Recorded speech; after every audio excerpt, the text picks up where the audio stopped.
na sumuko ang puso ko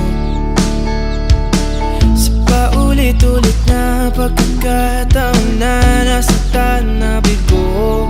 Mukhang delikado na naman ako. Bakit ba